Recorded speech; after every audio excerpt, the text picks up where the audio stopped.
Muy buenas noches, queridos hermanos y hermanas. ¿Cómo están todos ustedes? Espero que todos se encuentren muy bien de salud. Y feliz semana, dicho sea de paso, ¿verdad? A cada uno de ustedes. Hoy quiero compartir con usted un pensamiento. Creo que es algo muy importante, más en este tiempo en la cual estamos viviendo todos, ¿sí? Y me lleva a mí a la preocupación si el pueblo está dispuesto a hacer ese cambio y si el pueblo está preparado para recibir al Señor. Y quiero tocar este punto porque parece que la mayoría de los hermanos no tienen idea de cómo poder lograr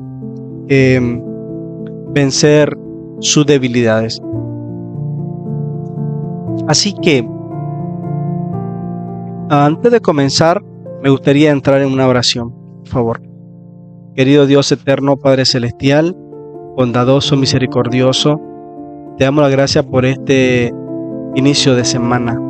Tú eres bueno en gran manera. Perdónanos, Dios eterno, si hemos cometido pecado. Perdona nuestro pecado, por favor. Te queremos pedir por todos los hermanos que lleguen a ver este video y que por favor, Señor, que seas tú que le toques el corazón para que ellos puedan entender cuál es la preparación para este último tiempo. Así que, eterno Dios, lo dejo en tus manos, en el nombre de Jesucristo. Amén.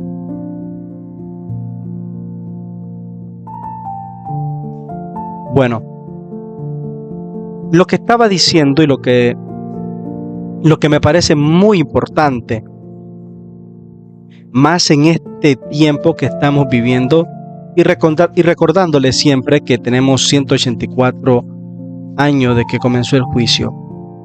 Lo que yo me pregunto es, ¿cuántos de nosotros estamos preparados para cuando se cierre la puerta de la gracia? ¿Sí? ¿Cuántos de nosotros estamos preparados? Y algo importantísimo es que cuando venga Cristo se va a encontrar un pueblo que ya no peca ni en pensamiento. Interesante dato, ¿no? Porque pues con exactitud, Apocalipsis capítulo 14, versículo 12 dice: aquí está la paciencia de los santos, aquí están los que guardan los mandamientos de Dios y tienen la fe de Jesús. Pero, ¿cómo lograr ese nivel? ¿Cómo poder vivir una vida en la cual yo ya no pueda ceder al pecado? ¿Saben qué? Plantear la pregunta improcedente en el momento inoportuno da por resultado la confusión. ¿Por qué? Porque allá donde se menciona la vida sin pecado, siempre aparece alguien dispuesto a hacer la pregunta cargada de intenciones. Y te empiezan a preguntar: ¿vives tú sin pecado? ¿Eres tú perfecto? O me puedes mostrar a alguien, claro, exceptuando a Cristo, que haya sido perfecto. Y miren qué interesante, porque más de una vez la sonrisa adorna el silencio tenso que suele acompañar a esas preguntas totalmente burlona. Pero mi querido oyente, mi querido hermano, de eso no tiene que ver el tema, porque lógicamente hasta para un niño es evidente que jamás un verdadero cristiano se sentirá o se declarará perfecto. ¿Sí? Porque no fue el orgulloso fariseo quien fue justificado, sino quien, el publicano, y evidentemente por la fe, porque no hay otra manera, porque sin fe es imposible agradar a Dios. Y este publicano contrito oraba de esta forma: Señor, Dios mío, sé propicio a mí, que soy pecador. Lucas capítulo 18, versículo 13. Y algo importantísimo, porque hasta que Cristo glorifica a sus santos en la segunda venida, sabrán que en ellos en su carne no mora el bien. Nos dice precisamente Romanos capítulo 7, 18. Entonces, tenemos claro que ningún verdadero cristiano pretenderá más de lo que expresó el apóstol Pablo, como dice él en su escrito, Filipenses capítulo 3, versículo 13, 12. Hermanos, yo mismo no hago cuenta de haberlo ya alcanzado. Ahora, una de las cosas que tenemos que tener claro para este tiempo, porque me imagino que tú que me estás escuchando, no habrás pensado que ya has alcanzado la perfección cristiana y dirás, yo ya no peco. Y esa es la parte donde el pueblo de Dios tiene problemas, porque se pregunta, ¿cómo puedo alcanzar dicho nivel? Si todo el tiempo vivo metiendo la pata, como dice en mi país, cada momento vivo cometiendo el error, cada vez trompiezo en el mismo pecado, cada vez cometo el mismo pecado, aunque mis hermanos no se dan cuenta, yo cometo el mismo pecado. Y esa es la parte donde el cristiano dice, ¿cómo puedo lograrlo? Miren, nunca, pero nunca podemos con seguridad poner la confianza en el yo. Ese sería el primer consejo. Ni tampoco estando como nos hallamos ahora. ¿Cómo nos hallamos ahora? Fuera del cielo. Debemos de sentir, mis queridos hermanos, que nos encontramos seguros contra la tentación, pero nuestra única seguridad está en desconfiar constantemente de nosotros mismos y confiar en Cristo. Esa es una clave para entender cómo empezar una vida sin pecar. ¿Sí? Porque esto no termina. No solo se da el comienzo de la vida cristiana, de hacer esta renuncia al yo, que sería precisamente el yo, equivale a decir que es un orgullo, suficiencia propia, sino que esto tiene que estar renovándose a cada paso que se da al cielo, desde el momento que aceptaste a Cristo hasta el día de tu muerte o cuando venga Cristo, constantemente. Y a esto precisamente la Biblia se le llama vivir de victoria en victoria, ¿sí? Entonces, algo que nos enseña las Escrituras, que también no podemos ignorarla, que mientras más nos acerquemos a Cristo y más claramente apreciamos la pureza de su carácter, más claramente discerniremos la excesiva pecaminosidad del pecado en nosotros.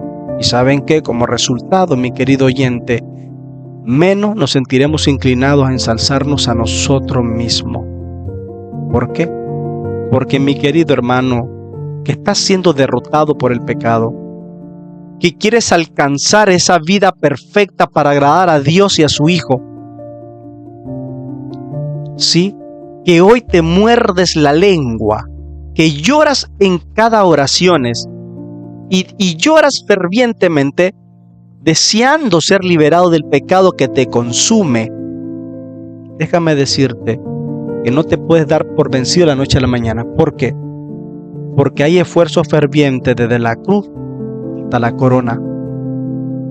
Tiene que haber una lucha contra el pecado interior, también una contienda contra el error de afuera. ¿Ok? No te puedes dar por vencido ahorita. Y te puedes preguntar, pero ¿quién sobre la faz de la tierra ha conseguido precisamente esa vida sin pecado? ¿Sí? ¿Qué nos dice las Escrituras? Todo aquel que permanece en él no peca.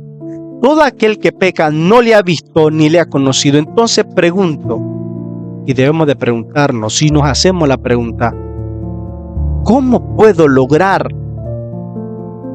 esa vida? ¿Cómo puedo permanecer en él y a la misma vez no pecar? Porque si peco, precisamente no lo he visto. ni le conozco, preciosa forma. Ahora, es importante, para empezar este tema, es importante que debemos comenzar por hacer la pregunta adecuada en el momento correcto. Y el tiempo correcto es en este tiempo. ¿Qué tiempo estamos viviendo? La purificación del santuario celestial. Y mientras nuestro sumo gran sacerdote, que está llevando la obra, está completando su obra de expiación final, Cristo está por cumplir una obra única en la historia humana desde que ésta comenzó. Y si bien, mis queridos hermanos, ningún hijo de Dios va a pretender haber vencido todo pecado, y si bien es igualmente cierto que no podemos juzgar de ninguna persona, no podemos juzgar a ninguna persona del pasado exceptuando a Cristo, ni tampoco del presente, en el sentido de que haya o no haya vencido como Cristo venció. Pues eso no significa, mi querido hermano, que el ministerio de Cristo en el lugar santísimo haya fracasado en obtener dicho resultado. Así que no te vayas a desanimar, porque hoy vamos a hablar cómo lograr una vida sin pecado. ¿Cuál es la clave? Porque cuando venga Cristo va a llevar un pueblo que no peca ni en pensamiento. Por mucho que hayamos dejado de vencer el pasado o el presente, en el pasado o en el presente, el que nosotros digamos que es imposible vencer el pecado por la fe en Redentor, es de hecho justificar y fomentar el pecado y colocarse en el bando del gran enemigo, mi querido hermano. Y tú te preguntas, y tú dices, ay Dios mío, ¿quién me librará de este cuerpo de muerte? ¿Sí? Entonces, las preguntas que debemos hacernos y plantearnos son: el sacrificio de Cristo como Cordero de Dios y su ministerio como gran sumo sacerdote, pregunta, ¿son suficientemente poderosos como para salvar a su pueblo no de sus pecados? ¿O no salvarlos con sus pecados? ¿Es verdaderamente capaz de salvar hasta lo sumo a lo que por él se allegan a Dios? Tendrán verdadero éxito al afinar y limpiar la plata, porque limpiará a los hijos de Leví, los afinará como a oro y como a plata, y ofrecerán a Jehová ofrenda con justicia. Malaquías 3:3. ¿Sí? Porque cuando venga Cristo por segunda vez, encontrará un pueblo del que honestamente, con todo el corazón, pueda decir: aquí está la paciencia de los santos, aquí están los que guardan los mandamientos de Dios y la fe de Jesús. ¿Sí? ¿Podrá el Señor decir honestamente eso? Si Cristo está trabajando en el lugar santísimo, nosotros como pueblo, ¿qué debemos estar haciendo hoy en la actualidad? ¿Por qué estamos cantando victoria? ¿Por qué nuestros pastores, nuestros dirigentes se están yendo por el lado equivocado? Y tú, velando y llorando todo el tiempo por el pueblo que desfallece. Porque esto es importante. Porque si Dios encontrará un pueblo que podrá decir: aquí está la paciencia de los santos, aquí están los que guardan los mandamientos de Dios y la fe de Jesús, ese tiene que ser nosotros. Y si es su voluntad, el Señor creará una cosa nueva sobre la tierra. Jeremías capítulo 31, versículo 22. Y lo que quiere cumplir es la preparación de un pueblo para la segunda venida de Cristo. Así que por primera vez en la historia humana se hace el anuncio divino. Aquí está la paciencia de los santos, aquí están los que guardan los mandamientos de Dios y tienen la fe de Jesús. ¿Qué quiere decir Apocalipsis capítulo 14, 12? Aquí está la paciencia de los santos Los que guardan los mandamientos de Dios tienen el carácter de Dios el Padre y el carácter de Cristo. Eso significa guardar los mandamientos de Dios. Y su fe ha sido fortalecida y fundamentada por la fe en Jesucristo. Por eso tiene la fe de Jesús. ¿Sí? Y el acontecimiento que sigue, entonces, es la venida del Señor. Ahora, decir que esos santos en realidad no guardan los mandamientos de Dios, sino que simplemente Dios los presume así, es violar el contexto de los mensajes de los tres ángeles. ¿Sí? Y el cielo declara que son vírgenes, siguen al Cordero por donde quiera que van, donde quiera que va, y en sus bocas no ha sido hallado engaño. ¿Entiende la condición? ¿Me estás poniendo mente, querido oyente? Porque ese pueblo son sin mácula delante del trono de Dios. Y claro, sabemos que tienen naturaleza pecaminosa. Eso es importantísimo entender, porque es la misma naturaleza que tomó Cristo al venir acá, al serse Dios con nosotros. Eso debería despertarte la conciencia. Ahora sí vas sintiendo el sabor del mensaje de la justificación por la fe. Cristo tomó esa debilidad en el cual tú estás peleando, Cristo la tomó. Y donde nosotros fracasamos, Él obtuvo la victoria. ¿Sí? Él obtuvo la victoria. Yo quiero seguir dialogando contigo para que te des cuenta, tanto tú como yo, la importancia de entender lo que significa Dios con nosotros y por qué Jesús es nuestro consolador. Como dice las Escrituras con toda propiedad: por cuanto todos pecaron y están destituidos de la gloria de Dios. ¿Cuántos pecaron? Todos. No hay ninguno sobre la faz de la tierra que diga: yo nunca he pecado. Todos hemos pecado. Y Cristo tomó esa naturaleza para enseñarnos a vivir una vida perfecta. ¿Ok? Pero la congruencia de la declaración de Apocalipsis 14 exige que la fe de Jesús, en la cual tú estás fundamentando, haya realmente obrado en tu vida y tú hayas cesado de pecar, tanto tú como yo. Porque vencieron como Cristo venció, Apocalipsis 3:21. Así que, analizando el panorama, si podemos vivir una vida sin pecado, tratar de situar esa descripción de un pueblo victorioso en el futuro posterior a la segunda venida supone una violación flagrante del contexto, mi querido hermano.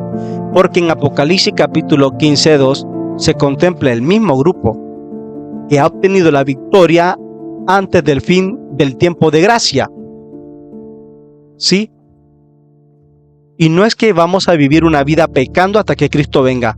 La mayoría de los que profesan ser pueblo remanente dicen eso. ¿Sí? Miren, las generaciones anteriores no han sido nunca capaces de comprender claramente la verdad de la perfección cristiana sin caer en el error del perfeccionismo. ¿Conocen ustedes lo que es el perfeccionismo? Les voy a hablar un poco de eso porque es importante. Sí, y debido a que todavía no era la hora de la purificación del santuario, cuando llegamos a los días de la voz del séptimo ángel, cuando él comienza a tocar la trompeta, el ministerio de Dios será consumado con él. ¿Sí? Perdón, quiero ver si escribí bien. Si taché bien acá. Perdón. Un segundito.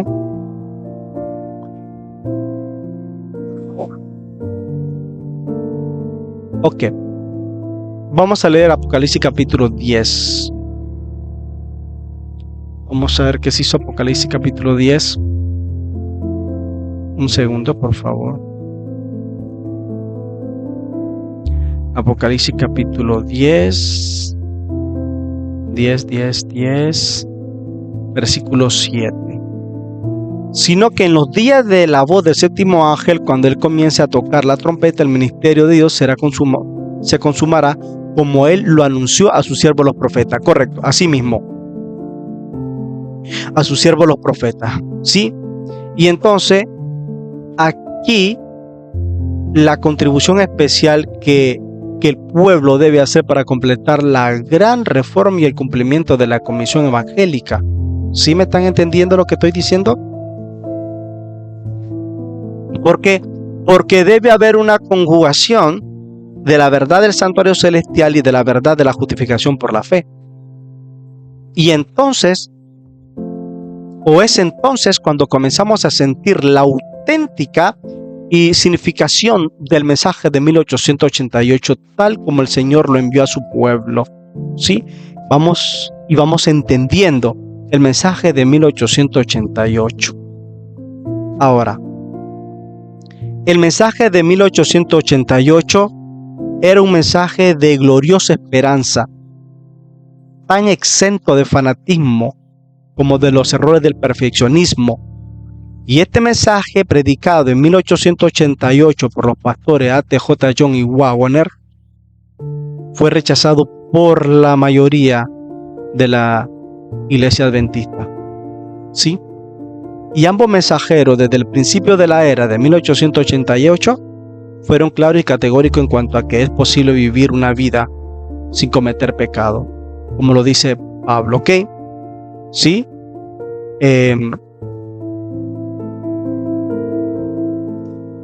Entonces, y algo importantísimo, porque obtenemos la promesa de que el pueblo de Dios puede vencer como Cristo venció, y que la clave, escuchen bien esto, y que la clave para esa gloriosa posibilidad reside en la fe de su pueblo en el ministerio del gran sumo sacerdote en el lugar santísimo. Y si tú no tienes puesta la vista en la obra que está haciendo Cristo en el lugar santísimo, tú no vas a poder desarrollar esa fe. ¿Sí? Porque el fundamento de nuestra fe es la comprensión correcta del santuario. Y este mensaje va directo para los que realmente son el pueblo remanente y no entienden precisamente cómo lograr esa vida, cómo vivir esa vida sin pecado. ¿Sí? Y las primeras frases del libro de Waggoner, Cristo y su justicia, resumen claramente su concepto de la vida sin pecado y constituyen la semilla de una verdad que se desarrolla hasta convertirse en un poderoso árbol. ¿Sí? Miren, en el primer versículo del tercer capítulo de Hebreo encontramos una exhortación que abarca sumariamente toda orden dada al cristiano. Y es la siguiente: por lo tanto, hermanos, vosotros que pertenecéis al pueblo de Dios, que habéis sido llamados por Dios a ser suyo, considerad atentamente a Jesús, el apóstol y sumo sacerdote, gracias al cual profesamos nuestra fe. Ahora,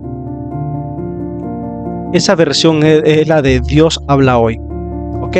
De la versión de la Biblia de Hebreos 3:1. Ahora, hacer eso, como lo impone así la Biblia, o sea, considerar a Cristo de forma continua e inteligentemente, tal como Él es, eso transformará o te transformará a ti en un perfecto cristiano. ¿Por qué? Porque ya contemplando somos transformados, según 2 Corintios capítulo 3:18. ¿Estás entendiendo lo que estoy diciendo? Así que el consejo que nos presenta las Escrituras es estar contemplando a Cristo consecutivamente, edificado sólidamente sobre el concepto de Lutero de la justificación por la fe. Esto fue lo que dijo John y Waggoner, y establecieron tres elementos esenciales del singular mensaje de los tres ángeles. Y este es el sentido en el que el mensaje de 1888 va más allá de lo que los reformadores del siglo 16 fueron capaces de ir en sus días. Sí, vamos a ver los 3 puntos. Primero, se hace un llamado al creyente a considerar atentamente a Jesús, el sumo sacerdote, en su obra de purificación, purificar el santuario en el día antitípico de la expiación, que comenzó en el año 1888. Creo que ustedes lo mantienen. El tercer punto es considerar a Cristo de forma continua, inteligentemente, tal como Él es. Y eso es considerar la verdadera enseñanza neotestamentaria de que su papel en tanto que sustituto y ejemplo requiere que tome la naturaleza del hombre caído en semejanza de carne de pecado, y siendo así poderoso, entonces obtendremos socorre a los que son tentados. Lógicamente tendríamos socorro de Él, porque Él socorre a los que son tentados. Ahora, el punto número 3, tenemos que tener una fe en nuestro Salvador y sumo sacerdote, y pensar en eso. Aceptar a Cristo como Salvador y sumo sacerdote transformará a uno, transformará tu vida, transformará mi vida a un cristiano perfecto. Ahora, observa la palabra, transformará, porque el verdadero creyente no solamente será tenido o legalmente reconocido por tal cosa, sino que realmente se transformará en un cristiano perfecto, pero por la fe. ¿Qué te parece? Ahora vas entendiendo cómo puedes empezar a obtener la victoria del pecado, cómo puedes vivir una vida sin pecado, porque la enseñanza de Jones estaba en completa armonía con la de Waggoner. ¿Sí? Ahora, en la venida de Cristo, o en su primera venida, ¿sí?, en la carne, habiendo sido hecho en todo como nosotros, y siendo tentado en todo como lo somos nosotros, se identificó con toda alma humana ahí donde se encuentre. Y desde la posición en la que esta alma está caída, ahí consagró para ella un camino nuevo y vivió, ¿sí?, un camino nuevo y vivo, que atraviesa todas las vicisitudes y experiencia de una vida entera, concluyendo la muerte y la tumba, ¿sí?, hasta el Santo de los Santos, a la derecha de Dios por toda la eternidad. Porque Cristo consagró este camino para ti y para mí, habiéndose hecho uno como nosotros, y hizo ese camino el nuestro, ¿sí? Y ese camino entonces te pertenece a ti como me pertenece a mí, y ha otorgado a toda alma el divino derecho a transitar por ese precioso camino consagrado que Él mismo estableció. Y habiéndolo hecho Él mismo en la carne, así como nosotros en nuestra carne, lo hizo posible. ¿Entienden?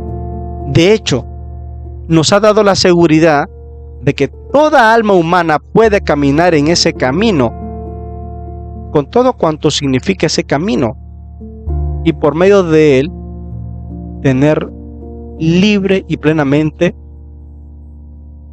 la elección de decidir. ¿Sí? Ok. Algo que también debemos entender es que ha establecido y consagrado un camino por el cual en él todo creyente, todo, literalmente todo, ¿sí?, todo creyente puede en este mundo y por toda la vida vivir una vida santa, inocente, limpia, apartada de los pecadores, y como consecuencia ser hecho con él más sublime que los cielos. Ahora, miren qué interesante, porque se suscita la cuestión inmediatamente, que es importantísimo, porque preguntaría yo, ¿es lo que dijimos anteriormente herejía o el perfeccionismo es herejía? Porque Jones aclara que no es así. Por ejemplo, vamos a ver un extracto de su libro Cristo y su justicia. Dice así: la meta cristiana es la perfección del carácter, perfección lograda en carne humana en este mundo. Cristo la obtuvo en carne humana en este mundo, estableciendo y consagrando así un camino por el cual en Él todo creyente puede obtenerla. Él, habiéndola obtenido, ha venido a ser nuestro gran sumo sacerdote. Por su ministerio sacerdotal en el verdadero santuario, nos capacita para obtenerla. ¿Entienden lo que dijo A.T.J. John en su libro Cristo y su justicia? Es muy impresionante lo que está escrito ahí, ¿ok? Ahora, hay que distinguir claramente entre la perfección de carácter lograda en carne humana y el perfeccionismo fanático que pretende la perfección de la carne humana, porque hay dos conceptos muy diferentes acá. ¿Sí?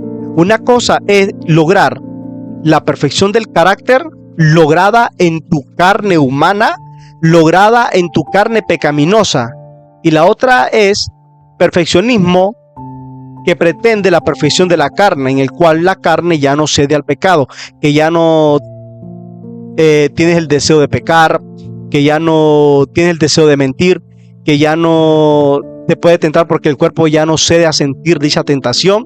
Eso se llama el perfeccionismo fanático.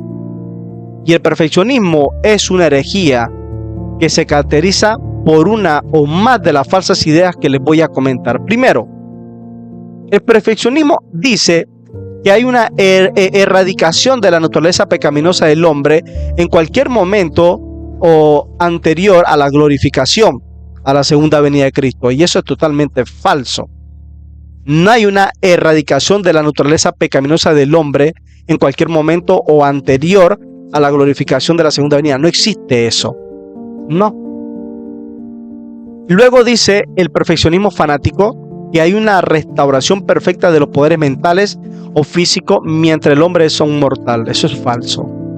También dice que hay una perfección de la carne, lo que habíamos dicho ahorita, una carne santa, que no comete, que no tiendas a tener más deseo de pecar, y que por más que le invites a pecar y ponerle una tentación, no siente el deseo de caer. Eso es totalmente falso.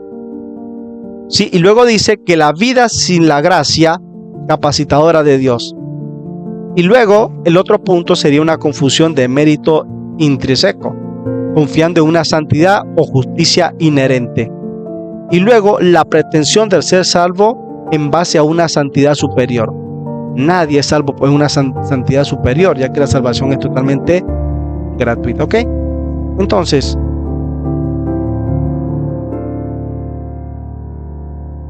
ahora, la pretensión de poseer o creer en sentimientos e impresiones que están por encima de la palabra. La creencia de que es imposible pecar o caer. La unción de que uno está espiritualmente seguro en función de una santificación puramente legal mientras se continúa viviendo en transgresión de la ley de Dios. Y el último punto del fanatismo de la perfección religiosa, perfección de la carne, que eso es fanatismo, ¿sí? Y herejía. La asunción de que el continuo pecado deja de ser pecaminoso si uno está salvado o santificado. Esos son los puntos totalmente que hablan del perfeccionismo de la carne, que es fanatismo, ¿no? Y eso no es totalmente cierto, es totalmente falso. ¿Qué? ¿Estamos entendiendo? Entonces, en el mensaje de 1888, no existe ninguna de esas falsas ideas que acabo de mencionar. Más bien por el contrario, encontramos un llamado definido a la preparación para la segunda venida de Cristo. Elena G. White distinguió el llamado refiriéndose al mensaje de A.T.J. John y Waggoner con lo siguiente. Testimonio para los ministros, página 91 y 92. En su gran misericordia, el Señor envió un preciosísimo mensaje a su pueblo por medio de los pastores Waggoner y yo. Este mensaje tenía que presentar en forma más destacada ante el mundo al sublime Salvador. El sacrificio por los pecados del mundo entero presentaba la justificación por la fe en el garante. Invitaba a la gente a recibir la justicia de Cristo, que se manifiesta en la obediencia a todos los mandamientos de Dios. Es el mensaje del tercer ángel que ha de ser proclamado en alta voz y acompañado por el abundante derramamiento de su espíritu. Y saben que, mi querido hermano, en la iglesia donde tú te estás congregando o la asociación general, se limita a hablar de dicho mensaje que predicaron los pastores A.T.J. John Waggoner, y la mayoría no quiere saber nada de esos dos pastores, pero están rechazando el mensaje del tercer ángel, por si no lo sabía. ¿Ok?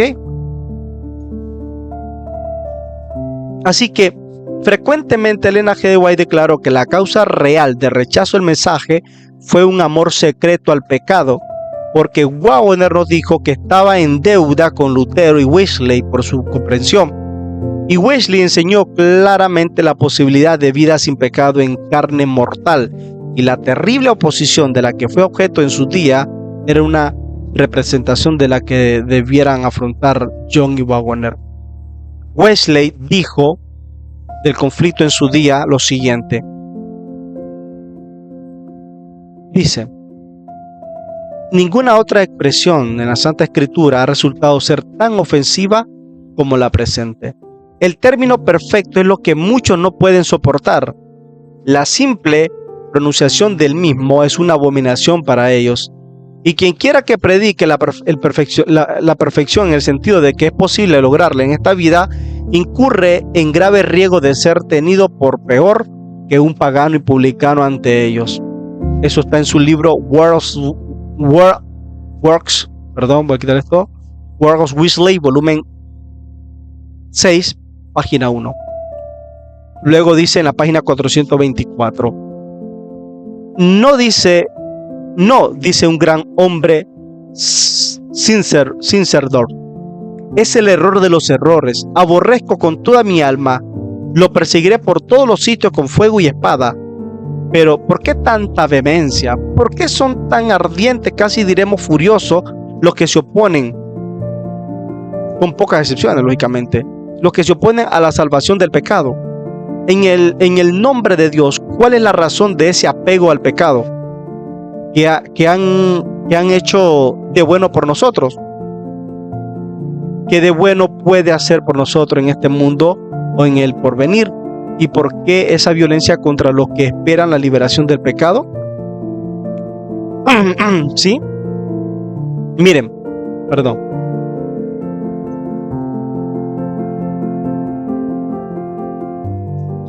Probablemente Wesley no llegó en su día a captar hasta la última perspectiva del problema. Pero quienes vivan en los últimos días sabrán lo que significa el dragón airado contra la mujer. Sí, haciendo guerra contra los otros, o sea, de la simiente de ella, los cuales guardan los mandamientos de Dios y tienen el testimonio de Jesucristo. Sí, y lo que pone a Satanás tan furioso es que habrá un pueblo que guardará verdaderamente los mandamientos de Dios. Ahora vas entendiendo cuál es la clave para lograr una vida sin pecado. ¿Cómo vivir una vida sin pecado? Poner los ojos en la ley de Dios es poner los ojos en Cristo, porque la ley refleja el carácter de Cristo, ¿ok?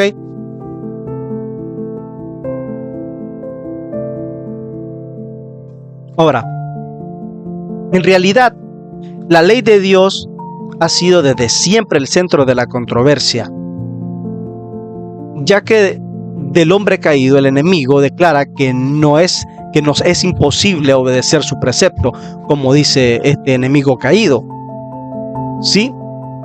Imagínense o pueden entender que Wesley debió contender con lo mismo que Elena G. White declaró que hemos de contender nosotros. Ahora, un extraño poder que se opone a la idea de alcanzar el perfeccionismo de Cristo, ¿sí? O que Cristo presenta precisamente, como en la época de Wesley, ella manifestó que muchos pastores repiten la falsedad de Satanás. ¿Sí? Vamos ahí, poco a poco. Dice así, Elena G. de White.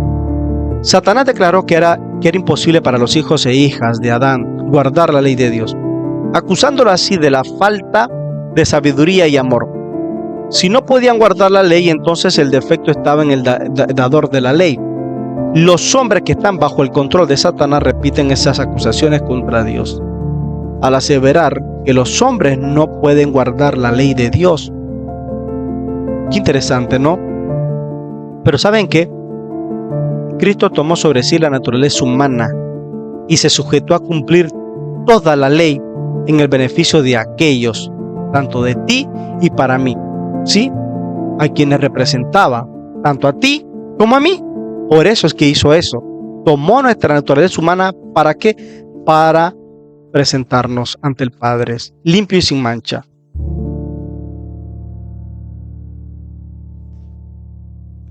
Si Cristo hubiera fracasado en una jota o una tilde, habría sido un transgresor de la ley, ¿sí? Y habríamos tenido en él una ofrenda pecaminosa sin valor. Pero ¿saben qué? Él cumplió cada término de la ley y condenó el pecado en la carne. Sin embargo, muchos repiten la falsedad de los escribas. Pastores, miembros, repiten la falsedad de los escribas, los sacerdotes y los fariseos, y siguen su ejemplo al apartar de la verdad a la gente.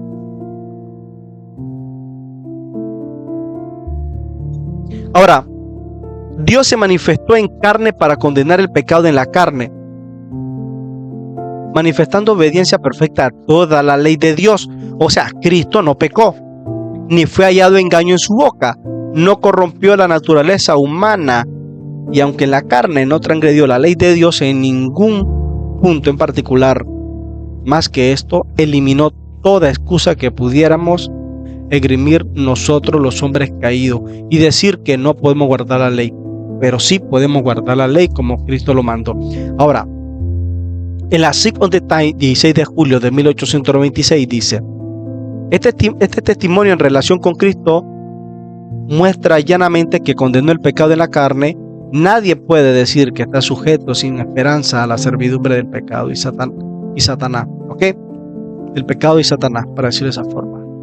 Cristo, dice Elena G. White, Cristo anunció la responsabilidad de la raza humana. Testifica que por su justicia imputada el alma creyente obedecerá los mandamientos de Dios. Así, precisamente. Ahora, la fecha de esta contundente declaración indica que Elena G. White apoyaba con firmeza el mensaje de A.T.J. John y Waggoner, porque si el mensaje hubiera estado por lo menos contaminado por el perfeccionismo en la más mínima pequeña medida, ciertamente no lo habría apoyado. Ahora observe que la justicia imputada de nuestro Salvador efectúa más que una mera declaración legal, porque convierte al creyente en obediente. ¿Qué les parece? Sí, la justicia de Dios es lo que hace. Ahora, una de las cosas,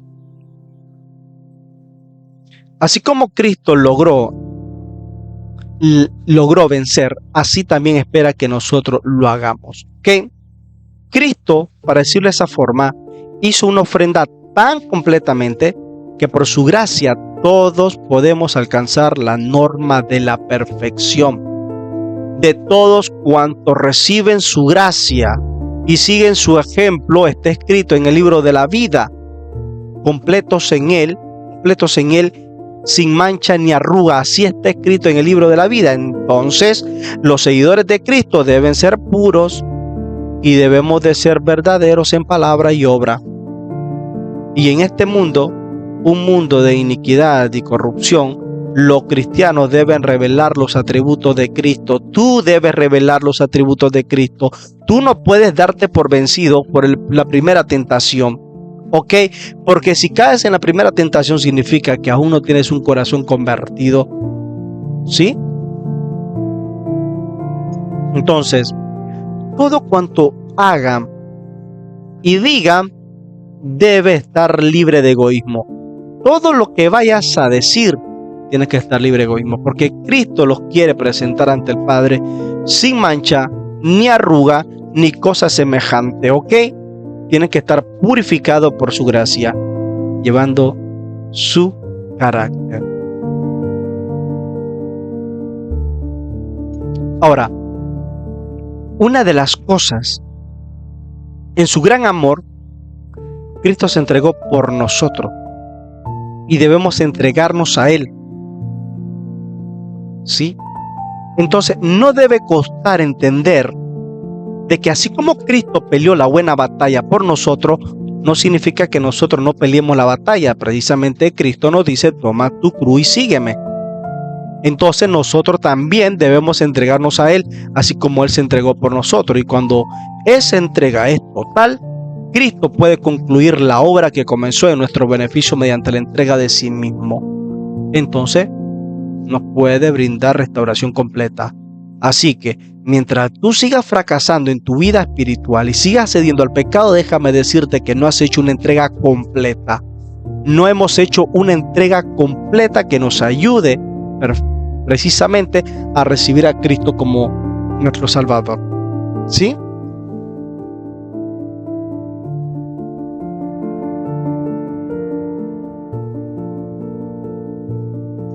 Y evidentemente, mi querido hermano, la perfección de carácter no es simplemente una declaración legal, que es algo que Cristo desea. Por lo tanto, no ha sido aún realizado en su pueblo en la actualidad. Perdón, porque si es así, nuestro Salvador ya hubiera venido. Hay un retardo, y no es que Dios para venir dependa de que su pueblo complete esa obra, sino que precisamente nos estamos durmiendo en los claveles. Miren, hay implicado un factor de tiempo o una condición cuando nuestra entrega es total. Entonces Cristo puede concluir la obra que comenzó en nuestro beneficio mediante la entrega de sí mismo. Y esa entrega total debe proceder a la restauración completa, ¿sí? Que incluye la traslación sin ver la muerte, pero solamente para los que han hecho una restauración completa. Nosotros no podemos vacilar y tenemos que enfrentarnos a la tentación todos los días. Y es aquí donde entra por derecho propio la auténtica justificación por la fe. ¿Sí? Es aquí, mi querido hermano, cuando hacer la entrega sin poner pero, sin decir, ay, es que yo no puedo vencer acá, ay, es que yo no puedo dejar el maquillaje, ay, es que yo no puedo dejar los pantalones, ay, es que yo no puedo dejar de comer carne, ay, es que yo no puedo dejar acá. Entonces no hay una entrega auténtica, ¿sí? Y entonces no podrás tener una justificación por la fe. No podemos saber cómo efectuar esa entrega total que es tan vital, ¿sí? Y necesaria, a menos que comprendamos verdaderamente el Evangelio. Porque el mensaje de 1888 fue el comienzo de esa divina provisión para la lluvia tardía. Y si el mensaje de 1888 se hubiera recibido, Cristo ya hubiera venido. ¿Sí? Aún en ese rechazo se encuentra el amor de Dios de darnos tiempo. Así que, por lo tanto, esto es una maravilla saberlo. Y no es por lo tanto maravilla que Satanás haya odiado tanto el mensaje y se haya opuesto constantemente a él. Y hoy hay precisamente evidencia de eso. Su oposición más terrible, ¿sí?, contra este mensaje. Y su posición más sabia es evidentemente por medio de las falsificaciones sutiles, para decirlo así, de la justificación por la fe. ¿Sí? La misma pueden ser fácilmente desenmascaradas porque invariablemente están traicionadas por un denominador común, que sería la oposición a la ley de Dios. Y de esa forma se puede desenmascarar otro mensaje que no sea el de 1888. Porque todo mensaje que hable de la justificación de la fe, pero te invita a violar la ley de Dios, no es el tema de la justificación por la fe. Sí, y dicha posición toma una de estas dos formas. Una, y nosotros lo vemos hoy porque hay muchos antinomanianos. Declaran que la ley de Dios ha sido abolida o ha sido cambiada. Y dos, declaran que la ley de Dios es imposible obedecer. ¿Les parece algo conocido esto? ¿Les parece algo conocido? De manera que toda, ¿sí?, que toda pretendida justificación por la fe que se convierte en un manto para cubrir la continua desobediencia a la ley de Dios, como resultado, como evidencia, podemos catalogarlo como una falsificación. ¿Sí? Así que todo mensajero que predique una clase de justificación por la fe mientras infringe uno de estos mandamientos muy pequeños y así enseñar a los hombres, recuerda Mateo 5:19, precisamente es un agente del engaño.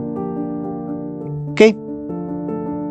Ahora, ¿enseña la Biblia la posibilidad de vida sin pecado en nuestra naturaleza pecaminosa? ¿Sí o no? ¿Sí o no? Porque si Cristo fue enviado en semejanza de carne de pecado y a causa del pecado condenó al pecado en la carne para que la justicia de la ley fuera cumplida en nosotros, entonces la respuesta es clara. Cristo es nuestro sustituto y ejemplo. Lo demostró de una vez por todas, el cual no hizo pecado, ni fue hallado engaño en su boca. Primera de Pedro capítulo 1, 22. ¿Me están entendiendo lo que digo hasta ahorita? Ahorita deseo que te des unos segundos para que reflexiones. Te los voy a regalar, ¿sí? ¿Estás recapacitando? ¿Estás entendiendo? Perfecto. Porque de su pueblo se podrá afirmar que en su boca no ha sido hallado engaño. ¿Por qué? Porque ellos son sin mácula delante del trono de Dios. Apocalipsis capítulo 14:5. Aquí está la paciencia, aquí están los que guardan los mandamientos de Dios y tienen la fe de Jesús. Versículo 12. Y lógicamente, como dice Apocalipsis 3:21, serán vencedores como yo he vencido. Dice Jesús, no hay una tilde no hay una tilde de perfeccionismo en esta enseñanza bíblica. Así que el Señor nos dice, serán vencedores como yo he vencido. Así dice el Señor. ¿Okay? Y entendemos entonces que como no hay ninguna tilde de perfeccionismo en esta enseñanza bíblica, ya que ningún santo vencerá, sino que es por la fe en el gran vencedor, entonces el autor y consumador de nuestra fe, ¿sí?, es Jesucristo. Él es el autor y consumador de nuestra fe. Por medio de Él es que nosotros podemos tener la victoria. Y los vencedores no se atribuyen mérito alguno, sino que lo obtienen todo por la fe, por lo cual puede también salvar eternamente a los que por Él se allegan a Dios. ¿Ok? Viviendo siempre para interceder por ello. Que tal pontífice nos convenía santo, inocente, limpio, apartado de los pecadores y hecho más sublime que los cielos. Hebreos capítulo 7, 25, 26. Ahora, si nosotros eliminamos el misterio sacerdotal de Cristo en el lugar santísimo, ese concepto de preparación para la segunda venida desaparece. Y el impacto de la iglesia remanente se reduce a un eco. ¿Sí? Yo también. Igualito a las iglesias evangélicas populares. Así que nuestro singular mensaje que el Señor nos da se centra en el ministerio sacerdotal de Cristo. ¿Ok? Porque los que vivan en la tierra cuando cese la intercesión de Cristo en el santuario celestial deberán estar de pie en la presencia de Dios santo sin mediador. Sus vestiduras deberán estar sin mácula, su carácter purificado de todo pecado por la sangre de la aspersión. Por la gracia de Dios y sus propios y diligentes esfuerzos deberán ser vencedores en la lucha con el mal aquí en esta tierra. ¿Sí? ¿Sí me entienden?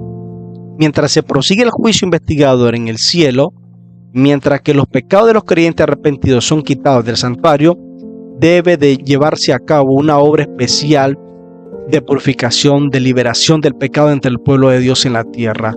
Y esta obra está presentada con mayor claridad en los mensajes del capítulo 14 de Apocalipsis. Pregunto, ¿estás logrando tener una vida sin pecado? ¿Cuál es el éxito? ¿Cuál es la clave? Yo creo que hasta ahorita vas entendiendo bien. Y no es necesario temblar por tener que permanecer en pie en la presencia del Dios Santo sin mediador. Porque cuando no haya mediador, tú ya podrás haber vencido todo pecado y serás limpio hasta en pensamiento. Recuerde que Dios es santo y amoroso, Padre Celestial, nuestro Salvador, ¿ok? No está por la labor de impedirnos la entrada al cielo, sino por la llevarnos allí. No vayas a temer en creer que es imposible vencer sin pecar. Sí puedes hacerlo, pero para eso tienes que fortalecer tu fe. Reconocer el pecado, reconocer la tentación que te lleva a pecar y decirle no. Y el Señor tendrá un pueblo que no podrá ser inducido a ceder a la tentación, ni siquiera en pensamiento. Ni siquiera en pensamiento. Tuve que hacerlo en ese tono, porque es importante. ¿Ok? Ahora, píntate este panorama que es importante. Que mientras que nuestro gran sumo sacerdote está haciendo propiciación por ti y por mí, debemos tratar de llegar a la perfección en Cristo. Y nuestro Salvador no pudo ser inducido a ceder a la tentación, ni siquiera en pensamiento. Satanás se encuentra en los corazones humanos algún asidero en que hacerse firme, ¿sí? Algún deseo pecaminoso que se acaricia, por medio del cual la tentación se fortalece. Pero ¿saben qué? Cristo declaró al hablar de sí mismo: viene el príncipe de este mundo, mas no tiene nada en mí. Juan capítulo 14, 30, ¿ok?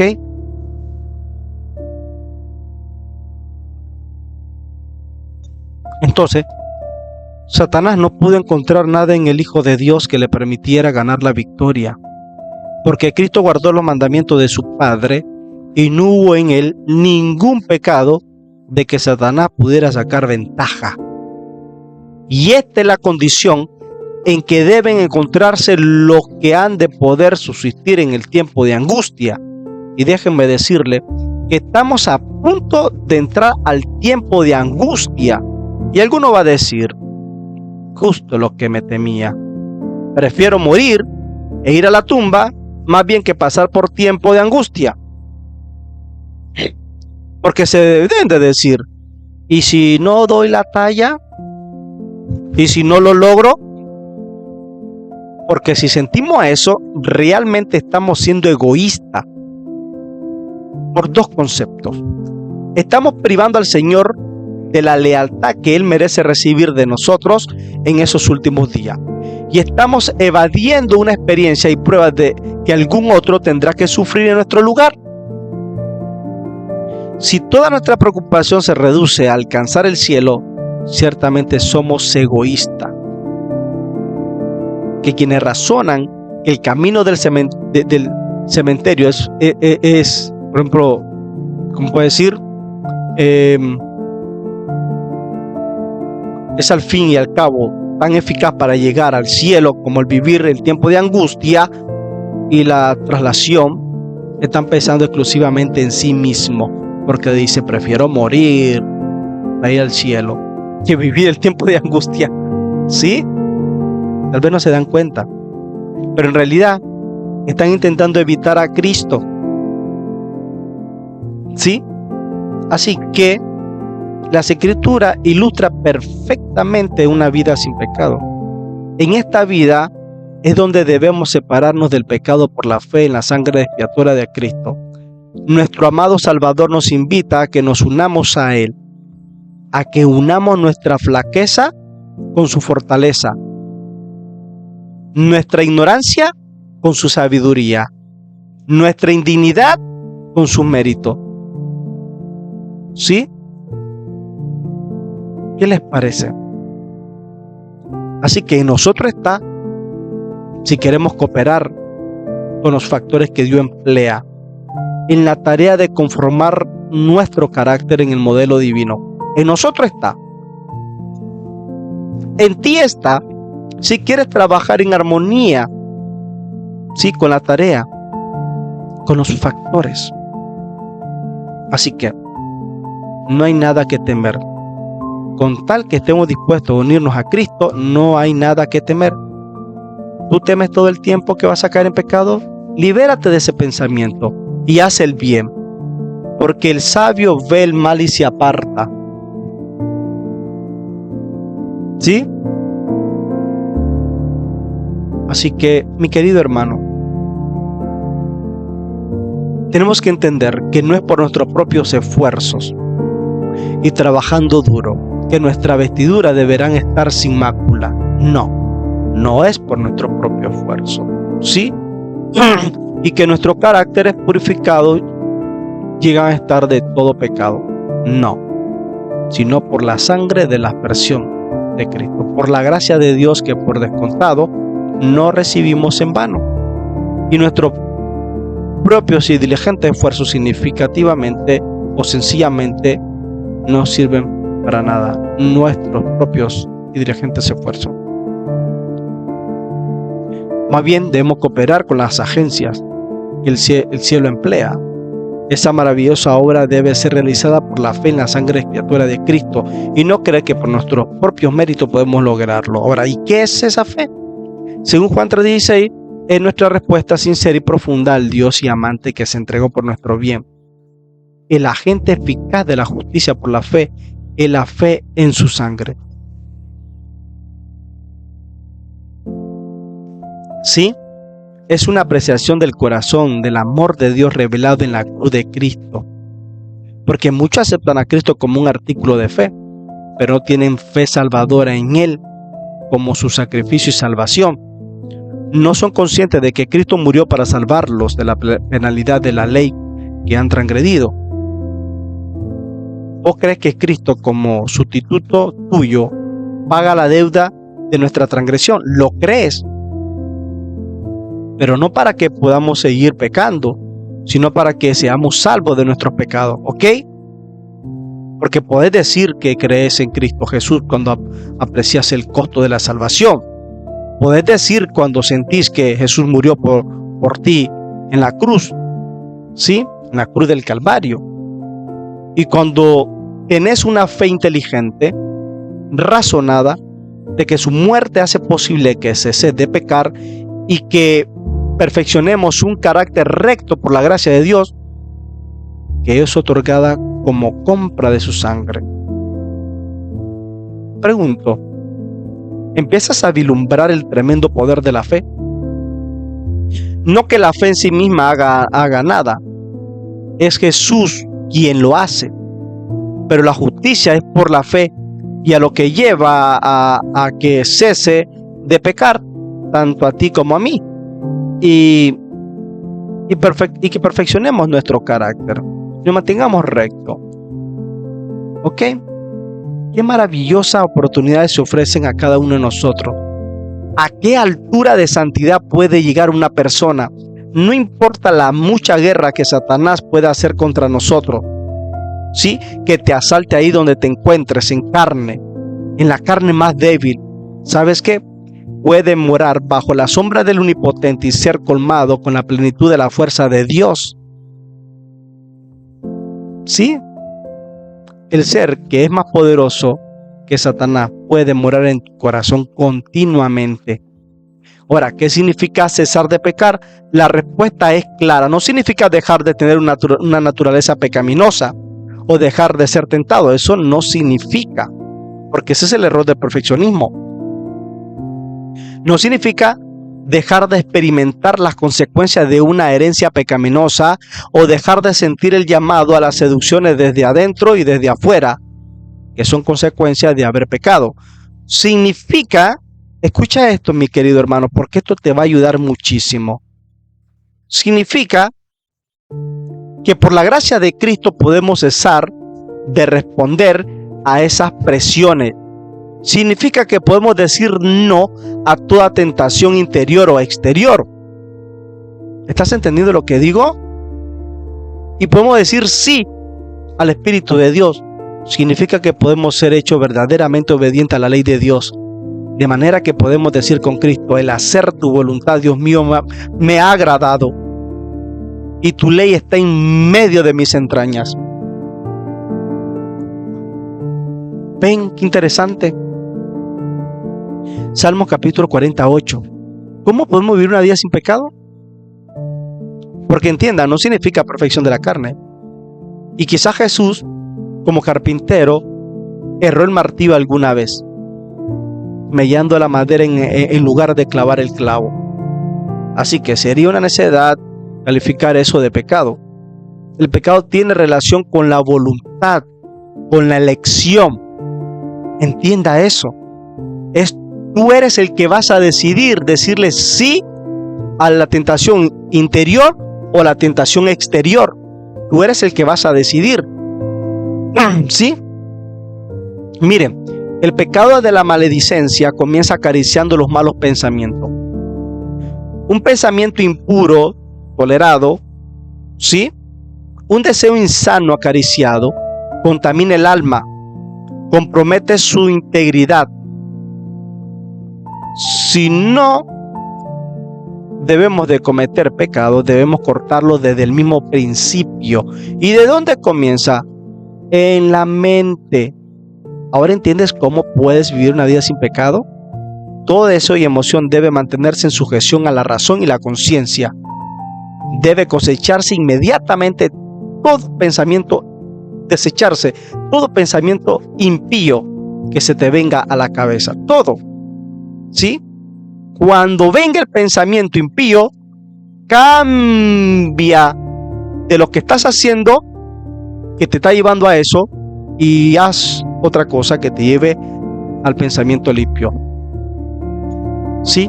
De rodilla para pedir fuerza y podernos estudiar, escuchar la palabra de Dios, dejar que el Espíritu de Cristo nos traiga a coalición todo lo que hemos leído. Y ahí aferrarnos profundamente. ¿Por qué? Porque nadie puede ser forzado a transgredir la ley de Dios. Porque antes debe ser conquistado, ¿sí?, su consentimiento. El alma debe proponerse el acto pecaminoso antes de que la pasión pueda dominar la razón o la iniquidad triunfar sobre la conciencia. ¿Sí? Porque la tentación, por fuera que sea, no es nunca una excusa para el pecado. Queda claro. Queda claro y establecido, ¿ok? Miren, Lutero dijo sabiamente que no podemos evitar que los pájaros vuelen sobre nuestra cabeza, pero podemos evitar que aniden en ella. Sí, podemos evitar que hagan nido. Eso significa que no podemos evitar que vengan malos pensamientos. Lo que podemos evitar es que se queden ahí en nuestra mente y lo acariciemos. El Señor no nos pide que hagamos más de lo que Él hizo, ¿sí? No nos pide eso, porque Él también fue tentado en todo como nosotros. Pero ¿saben qué? Eligió decir no a la tentación. Por ende, nosotros podemos decir no a la tentación y decir: no busco mi voluntad, mas la voluntad del que me envió, del Padre, esa hago. Juan capítulo 5:30. Y tienes que decir no al yo egoísta y a todos sus clamores, por más insistentes que sean. Así podemos elegir nosotros constantemente por su gracia. Y eso es precisamente a lo que conduce la fe del Nuevo Testamento. Considerar a Cristo de forma continua e inteligente, tal como Él es, transformará a uno en perfecto cristiano, ya que mirando a Cristo somos transformados. ¿Ok? Y alguien preguntará: ¿significa eso que el pueblo de Dios vencerá solamente los pecados conocidos? ¿O bien vencerá todo pecado, incluyendo el que ahora se oculta en su conocimiento? John y Waggoner comprendieron con claridad que la expiación final del ministerio de Cristo capacitará a su pueblo para que venza todo pecado, incluyendo el que actualmente pasa inadvertido. Los dos mayores pecados de la historia humana son pecados de carácter inconsciente. Jesús oró: Padre, perdónalos, porque no saben lo que hacen. Lucas 23:34. Y refiriéndose a quienes lo crucificaban y el terrible pecado de los odicenses de la tibieza, se refiere a una condición de la que Cristo declara que la iglesia no conoce. Apocalipsis 3:17. Y el Señor no puede trasladar el pecado a su reino eterno, ya que de hacerlo así, la semilla escondida brotaría nuevamente y así volvería a contaminar el universo. Por eso, el día de la expiación va a ser para arrancar y eliminar, erradicar el pecado, hasta el pecado en el cual nosotros no conocemos. ¿Sí? Ahora bien, avancemos un poco más en el tema. Cristo se dio a sí mismo por nuestros pecados, pero Él no va a tomar nuestros pecados, aunque los llevó todos. ¿Sí? Aunque los llevó todo. Y Él no lo va a tomar sin nuestro permiso. No se malentiende, porque la selección relativa, sí, así prefiero mis pecados más bien que a Cristo, es enteramente mía. Y no debería ser así. ¿Ok? ¿Estamos de acuerdo? Por lo tanto, a partir de ahora, ¿habrá alguna vacilación en despedir todo aquello que Dios muestre que es pecado? Sí. Todo lo que Dios muestre que es pecado es ahora y no mañana, y no vacilar en despedir dicho pecado que ha morado en esta habitación de cuerpo. El momento que Dios me señale que es un pecado, es hora de decir, descartalo. Pregunto, ¿lo dejaremos ir cuando sea manifestado el pecado? ¿Lo dejaremos ir? Cuando el Señor señale el pecado, ¿qué vamos a decir? ¿Prefiero el pecado antes que Cristo o prefiero a Cristo que al pecado? ¿Te vas a entretener con WhatsApp? ¿Te vas a entretener con Facebook? ¿Te vas a entretener con TikTok? ¿Te vas a entretener con novela? ¿Te vas a entretener con pecados silenciosos? ¿Con cuáles pecados te vas a entretener? ¿Sí? Cuando el Señor te demuestre el pecado, dile no de ahí para adelante. Y échalo. ¿Qué me dicen ustedes? ¿Dirán amén? Tienen que decir sí al Señor. Señor, yo tomo mi elección ahora mismo. Acepto el trato. Te elijo a ti. Y digo, fuera el pecado. ¿Sí? Tengo algo muy superior que el pecado. ¿Qué necesidad tenemos de desanimarnos en relación con nuestros pecados? ¿Sí? Porque eso mismo es lo que han hecho en algunos de los hermanos aquí que están escuchando este tema, que escucharon el tema siendo libres, pero el Espíritu de Dios hizo manifiesto algo no visto hasta entonces, ¿ok? O sea, el Espíritu de Dios fue más profundamente que nunca antes y reveló cosas que antes no conocían. Y entonces, en lugar de agradecer al Señor que eso fue así, y desechar todo lo impío, agradecer al Señor por tener más de Él que nunca antes, cada uno comenzaría a alabar a Dios, porque ahora tienen lo que realmente han buscado, y es el poder de Cristo para vencer todo pecado. Y las personas que no tienen eso y no agradecen a Dios, comenzaron a desanimarse. Y muchos de nosotros podemos decir hoy, oh, ¿qué haré? Son tan grandes mis pecados, ¿qué puedo hacer? Yo pregunto, ¿qué preferís? ¿Ser lleno de toda la plenitud de Jesucristo? ¿O tener menos que eso y quedar con algunos de nuestros pecados encubiertos sin que nunca sepas de eso? ¿Preferís tomar los pecados que han sido comprados por Cristo? Esos pecados que ya no son de tu propiedad. Esos pecados que son propiedad de Cristo. ¿Qué preferís?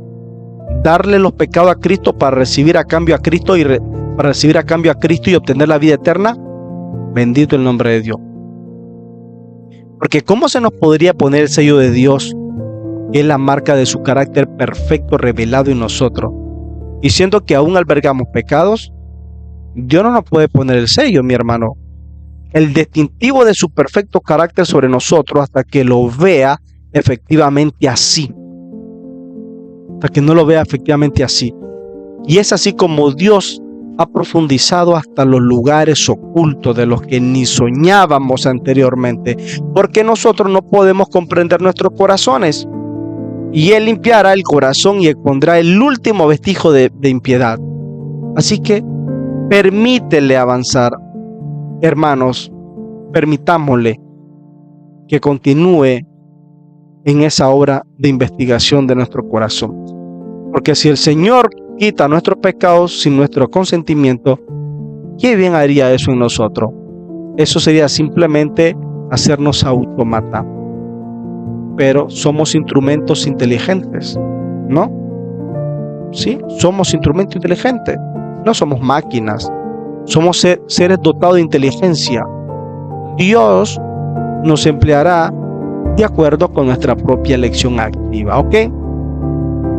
Y claro, Pablo se refiere a eso cuando dice: cuanto más la sangre de Cristo, el cual por el Espíritu Eterno se ofreció a sí mismo sin mancha a Dios, limpiará nuestra conciencia de las obras de muerte para que sirváis a Dios vivo.